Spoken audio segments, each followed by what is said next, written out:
Snake ransomware appears to have hit industrial control systems and may be connected to Iran. The verdict on the Saudi hack of Mr. Bezos' phone seems to stand at not proven, but the kingdom does seem to have used Pegasus intercept tools against journalists and critics of the regime. Neither the US nor China are happy with Britain's decision on Huawei. Cards from the Wawa breach are on sale in the Joker's stash, and CardPlanet's boss will do some federal time.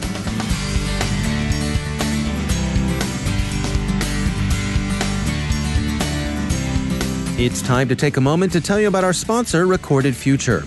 Recorded Future is the real-time threat intelligence company whose patented technology continuously analyzes the entire web to develop information security intelligence that gives analysts unmatched insight into emerging threats. And when analytical talent is as scarce and pricey as it is today, every enterprise can benefit from technology that makes your security teams more productive than ever.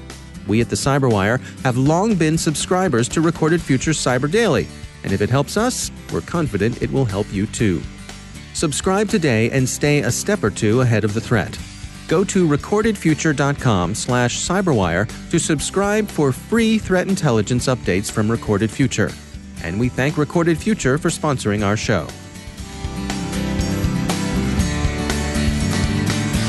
Funding for this CyberWire podcast is made possible in part by McAfee. Security fueled by insight. Intelligence lets you respond to your environment.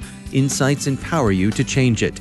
Identify with machine learning. Defend and correct with deep learning. Anticipate with artificial intelligence. McAfee, the device-to-cloud cybersecurity company. Go to mcafee.com/insights. From the CyberWire studios at Data Tribe, I'm Dave Bittner with your CyberWire summary for January 29th, 2020. Otorio, an Israeli security firm, says that a strain of ransomware called Snake is both linked to Iran and probably implicated in the recent attack on Bahrain Petroleum Company. Bloomberg reports that Snake prospects many kinds of files, but it's notably interested in process controls. Many of the control systems it's been observed to go after are GE products, but as GE points out, the Snake isn't exclusively or even distinctly interested in GE systems. But to take the firm's report on how the ransomware operates when it does encounter some GE systems, according to Otorio, Snake terminates a GE digital prophecy server critical process, specifically one that enables connectivity to Prophecy HMI SCADA, manufacturing execution, and enterprise manufacturing intelligence systems. Process termination causes troubles in plant operation. The termination list Snake uses is similar to the one used by Cortex ransomware, and this too seems consistent with Iran's operational style. Use proven malware and tailor it as necessary to a particular target. Otorio thinks the attacker's motive is economic warfare, in particular an attempt to influence oil prices. The matter of Mr. Bezos' phone and the Crown Prince's texts is increasingly regarded as inconclusive and at best circumstantial. Something seems to have been going on, but a more thorough look would be necessary to determine what might have been. See, for example, Errata's blog on the topic, which contains a clear and convincing discussion of why some of the apparent anomalies, like those involving the size of video files, really aren't anomalies at all. So the evidence comes down to Saudi means, motives, and opportunity, but the verdict has to be, so far, not proved. In contrast with all of this, Citizen Labs' account of Saudi Pegasus use against journalists seems to be holding up. Ben Hubbard, the New York Times reporter who brought a suspicious text to Citizen Labs' attention, offers an account of his experience. NSO Group told Mr. Hubbard when he gave them a screenshot of the suspicious text that it wasn't their Pegasus tool, but they declined to say how they knew that. NSO Group has commented publicly to the effect that it's premature to blame every case of spyware on them. There are, they correctly point out, a number of other tools out there, either on the market or developed in-house, that can give interested parties a look into devices of interest. NSO Group have been among the more prominent names in the field, but it's far from being the only one. Reaction within the U.S. government to Britain's decision to allow Huawei to play in its 5G infrastructure, but only in non-core sections, has been decidedly sour. Fifth Domain offers a representative sample of congressional opinion and the judgments are harsh. They include, they've chosen the surveillance state over the special relationship, or allowing Huawei to build the UK's 5G networks today is like allowing the KGB to build its telephone network during the Cold War. The nicest comment was simply disappointed. There's been some congressional harumphing about scaling back on transatlantic intelligence cooperation, but what, if anything, that will amount to remains unclear. It's unclear because the effects of British policy are themselves so far unclear too. Much will depend upon how non-core comes to be defined and on how confident technical authorities are that they can exclude the risk of Huawei equipment from the core components of the infrastructure. For now, high-risk vendors, and that's a euphemism for Huawei, will be excluded from core infrastructure and kept physically away from military installations and nuclear facilities. They'll also be limited to no more than 35% of the total market share. A Bloomberg op-ed calls the British policy close to a fudge, but actually something that amounts to a workable compromise. It's not what the U.S. wanted, but Huawei isn't going to be happy about it either. That there is a risk isn't seriously in question. How well that risk can be managed and the threat contained is the question. U.S. Secretary of State Pompeo is in the UK for talks this week. The matter of Huawei will surely figure in among the agenda. And after having waited to see which way the cat would jump, the European Union enunciated essentially the same policy with respect to Huawei participation in member states' infrastructure that Britain adopted yesterday, SC Magazine reports. Several of the EU's 28 members, that is 28 until the tally drops to 27 over this coming weekend as Britain Brexits, well, they've already put restrictions in place against Huawei. France, for example, won't allow Huawei antennas anywhere near Toulouse. Why Toulouse? That's where Airbus is, and French intelligence and security services aren't stupid about industrial espionage. Researchers have been tracking a specific vulnerability known as pass the hash. It's not just something you might have heard at a party on a college campus back in the 60s. It's a serious security issue. Dan Conrad is field strategist at security firm One Identity. A few years back, when customers started asking me for mitigations for pass the hash, I had to, look back in my brain and think, I haven't heard about this in a long time. I remembered jump on the Google and refresh my brain on how it works. Looking back, it dates back to, Windows NT days when we were using LAN manager hashes to give yourself a single sign-on experience. And the way it works now is, it's still there because we get the capability to fall back in a Windows environment to use that form of single sign-on. And what it is, it's basically a way to elevate privileges based on a residual credential. So a scenario would look like maybe a typical phishing attack where a user's workstation gets compromised through a phishing attack, which has its own issues. The remote entity will then gain control of a workstation, maybe a point-of-sale machine, maybe a laptop that travels, and create a problem that somebody needs to log on and fix, somebody with elevated permissions. And when we log on and fix that problem, it leaves a hash in the registry. And so do you have a sense for how prevalent this is these days? Sort of. So in reality, you may not truly know. It's an awareness of you if you've been breached, right? So the concept of they're already in the walls, I'm sure you're familiar with that from other, from hacking and from exploits. We've got a mindset now that the attackers are already in the walls. So with that kind of concept, we don't really know what we don't know. So an organization may have been breached with pass the hash, but not even know about it. Some of them have been subject to ransomware as a result of that. But, beyond that, how would they really even know? And so what are your recommendations? What are good mitigations for this? There's some complicated ways to solve the problem. Microsoft actually recommended something called the Enhanced Security Administrative Environment, which is a multi-tiered forest architecture of Active Directory that is designed to compartmentalize privileges. So that you've got workstations, which are probably one of your most vulnerable resources in the environment, running all over the place, in a highly mobile workforce all over the world. They're at one tier. And then you've got enterprise assets at another tier.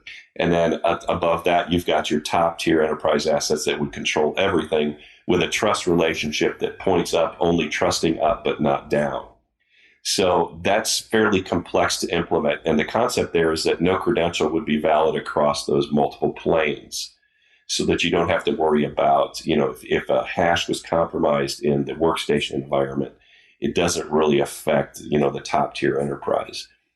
That's difficult to implement for a lot of reasons. The political side of that is difficult. The technical side, the policy side is very difficult. And it's very difficult to do a technical implementation of that policy, if that makes sense.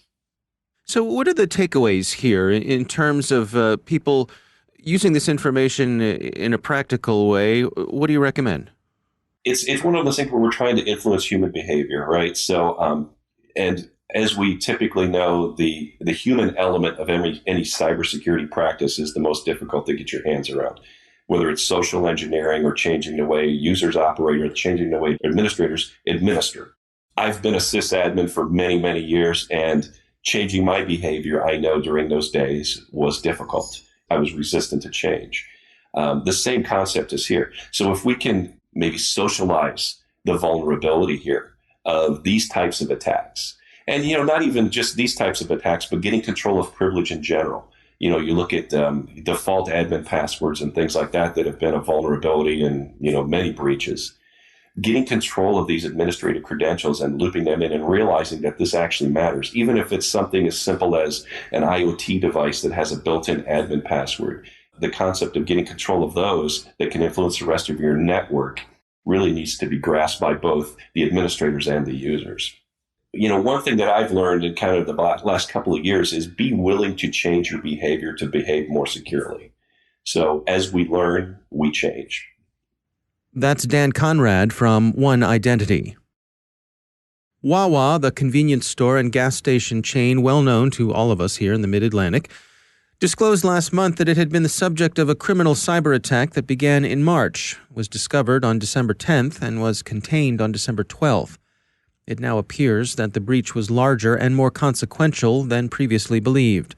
Late Monday, it was discovered that some 30 million Wawa customers' pay card information was being offered for sale on the notorious Joker's Stash, a sleazy online market that deals in such stolen goods to the accompaniment of middle schoolish pictures showing mushroom clouds being observed by a hooded figure who looks like someone of Assassin's Creed. The Joker's Stash is advertising millions of cards in a file it calls Big Bada Boom 3. Gemini Advisory, a New York-based anti-fraud shop, says that the Joker hasn't laid all the cards on the table, but that those that have been seen map to Wawa customers, mostly in Pennsylvania and Florida. Usually, carders only release their wares piecemeal to avoid depressing the black market prices. It's supply and demand, friend. Krebs on Security has a useful summary of the incident, including an account of what Wawa is doing to try to limit the damage to its customers.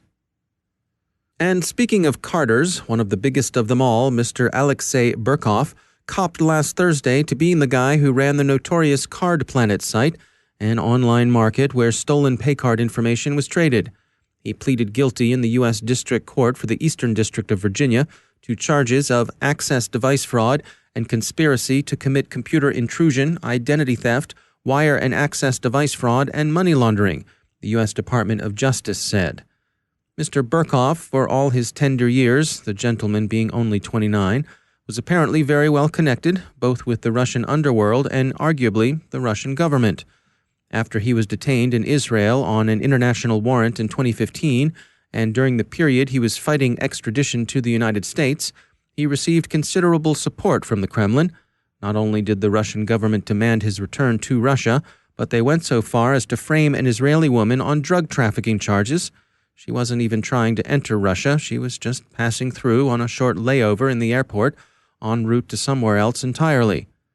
There are finally signs that the unfortunate woman may now be released, the Times of Israel reports. We hope so. So the CardPlanet boss is going away. Good work, Justice. Now, do the Joker's Stash.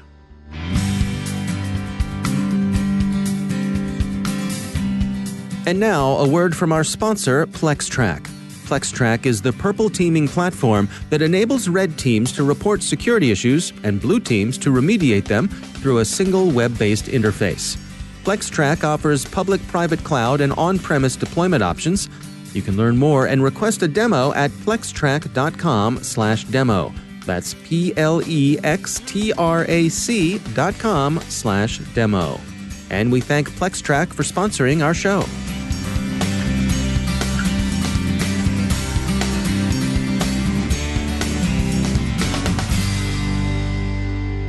And joining me once again is Ben Yelin. He's from the University of Maryland Center for Health and Homeland Security and also my co-host on the Caveat podcast. Ben, always great to have you back. Good to be here, Dave. Story came by, this is about, recently the United States House Oversight and Reform Committee held some hearings on facial recognition technology. And during those hearings, Representative Alexandria Ocasio-Cortez had some interesting comments to make here. What does she have to say?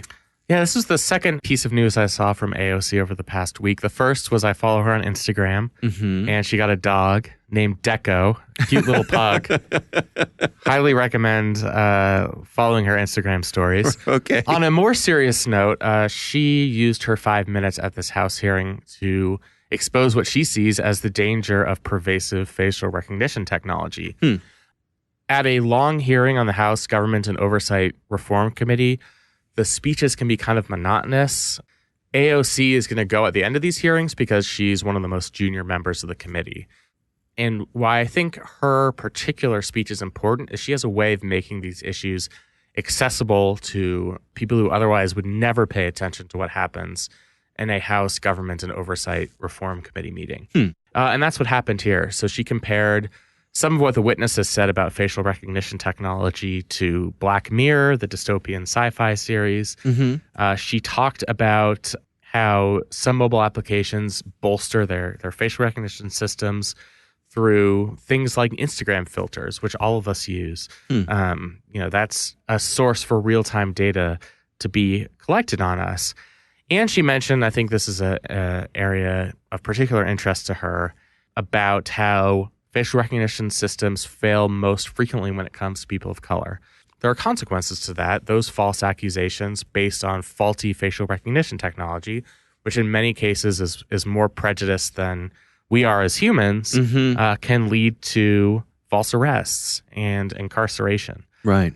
So sometimes I think it's not necessarily the fact that Alexandria Ocasio-Cortez is making a statement at this hearings. It's the fact that only she can generate the type of publicity and notoriety that gets these types of remarks covered in the media. Well, I wanted to dig in with that with you because I think there's a couple of things here. First of all, as you point out, her notoriety, whether you love her or you hate her, and there are certainly plenty of people on both sides of that story, she does generate headlines, and so she has the ability to bring these things to light. Right. She has the platform. Another thing I'll say about her is she is very skilled in congressional testimony. And this is, again, whether you love her or hate her. I think a lot of her, she's given 5 minutes to speak at every committee hearing, but she's used that time to create a lot of viral moments, whether she's questioning bank executives, whether she's talking about campaign finance. It's her remarks that go viral when the rest of the hearing has been an entire, snoozer. Nobody wants to hear the 85-year-old white guy who's never used a smart device in his or her life remark on the dangers of facial recognition. Because she is this millennial member of Congress, I think her words carry some additional notoriety. Again, whether you like her or hate her, and I certainly know people who both like and dislike her very much. Yeah. So I suppose you could say because of her age and the fact that her age is unusual among folks in Congress, her youth, that perhaps she has some credibility with these sorts of issues, being a digital native that some other folks might not have. Absolutely. So she's part of the Facebook generation. She also, a large part of her notoriety comes from her social media use. Her original campaign in the Democratic primary for Congress was fueled by social media, producing viral videos that she put on YouTube and on Twitter. That's the only way you can beat an entrenched 14-term member of Congress, which is what she was able to do in the primary. So she is sort of, her words on any digital policy carry more weight just because she is this digital member of Congress. She's the person who uses her Instagram stories to show the ins and outs of congressional life and congressional procedure in a way that I think we haven't seen before. Yeah. And that's why I think her placement on this particular committee, which conducts oversight, that means they often have the most contentious of all congressional hearings, was a really fortunate placement for her. Yeah. Well, it's certainly an interesting dynamic to see play out here. Ben Yelin, thanks for joining us. Thank you. And that's the CyberWire. For links to all of today's stories, check out our daily news brief at thecyberwire.com. Thanks to all of our sponsors for making the CyberWire possible, especially our supporting sponsor, Observit, a Proofpoint company and the leading insider threat management platform. Learn more at observit.com. The CyberWire podcast is proudly produced in Maryland out of the startup studios of Data Tribe, where they're co-building the next generation of cybersecurity teams and technologies. Our amazing CyberWire team is Elliot Peltzman, Peru Prakash, Stefan Vaziri, Kelsey Bond, Tim Nodar, Joe Kerrigan, Carol Terrio, Ben Yelin, Nick Valecki, Bennett Moe, Chris Russell, John Petrick, Jennifer Iben, Peter Kilpie, and I'm Dave Bittner.